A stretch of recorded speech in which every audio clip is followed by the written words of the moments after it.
नाज़रीन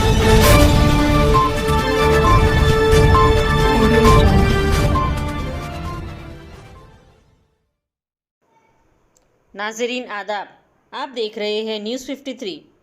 लंगर house police ने inter state gang को किया गिरफ्तार। इन चोरों के पास से पुलिस ने गाड़ियों को हिरासत में लिया, जिसकी रकम 25 लाख बताई जा रही है। आइए देखते हैं आगे की तफसीलात।